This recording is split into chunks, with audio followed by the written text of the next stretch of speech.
बस के ड्राइवर ने तरह तरह की तरकीबें की और वह चली नहीं। सविनय अवज्ञा आंदोलन शुरू हो गया था। कंपनी के रिश्तेदार कह रहे थे बस तो फर्स्ट क्लास है जी, यह तो इत्तेफाक की बात है। चांदनी में वर्षों की छाया के नीचे वह बस बड़ी दयनीय लग रही थी, लगता जैसे कोई वृद्धा थक कर बैठ गई हो। हमें ग्लानि हो रही है कि बेचारी पर लदकर हम चले आ रहे हैं। अगर इसका प्राण हो गया तो इस बियाबान में हमें इसकी टेस्टी करनी पड़ेगी। कठिन सरदार क्षीण कमजोर वृक्ष पेट छाया परछाई, दयनीय दया के योग्य ग्लानि, शर्मिंदा होना, प्राणों के का अंत मृत्यु, बियाबान सुनसान अत्येष्टि अंतिम संस्कार। शब्दों के प्रश्न। प्रस्तुत गद्यांश हमारी पाठ्य पुस्तक में संकीर्त हरिशंकर परछाई की कहानी बस की यात्रा से लिया गया।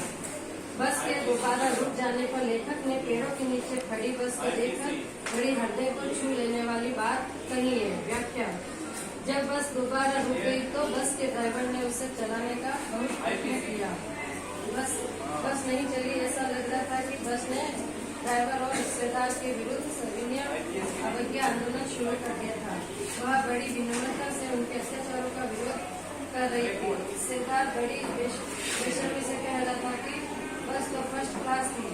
संयोग ऐसा हो रहा था कि वह बार बार रुक रही थी। ड्राइवर ने हार कर उसे पेड़ों के नीचे खड़ा कर दिया था। धुंधली चांदनी में पेड़ों के नीचे खड़ी वह बस लेखक को ऐसी लगी जैसे वह कोई थकी हुई बुढ़िया थी जो रास्ते में थक कर बैठ गई थी। लेखक को अपने ऊपर और अपने मित्रों पर बड़ी शर्म अनुभव हो रही थी। एक बुढ़िया बस पर चढ़कर वे सभी वहाँ तक आए थे। अगर बस आगे नहीं चल पाती तो उनको सारी रात उसे सुने जंगल में गुजारनी पड़ती। उस लाचार बस को वहीं छोड़कर किसी दूसरे वाहन की तलाश करनी पड़ती। ड्राइवर ने बस को खड़ा कर दिया था। शेर चांदनी में बस लेखक को कैसी लगी? लेखक को किस बात पर शर्मिंदगी महसूस हो रही थी? लेखक को क्या भय सता रहा था? उत्तर। ड्राइवर ने बस को वृक्षों की छाया में खड़ा कर दिया था।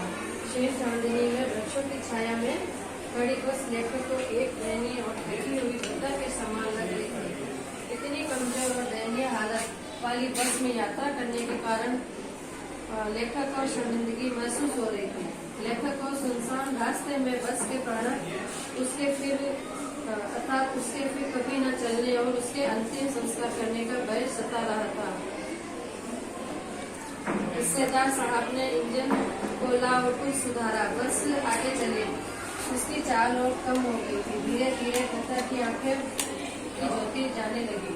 चांदनी में रास्ता टटोल कर वह रेंग रही थी। आगे से या पीछे से कोई गाड़ी आती दिखती तो वह एकदम किनारे खड़ी हो जाती। वह कहती निकल जाओ, अपनी तो वह उम्र ही नहीं रही।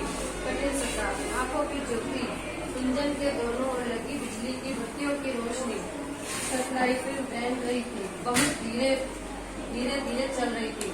वह उम्र जवानी।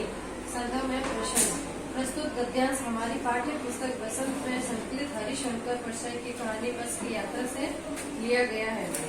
इस गद्यांश में लेखक बस की दशा और भी दयनीय हो जाने का वर्णन कर रहा है। व्याख्या। जब बस के ड्राइवर द्वारा काफी प्रयत्न किए जाने पर भी बस नहीं चली तो हिस्सेदार ने इंजन को खोला और उसमें कुछ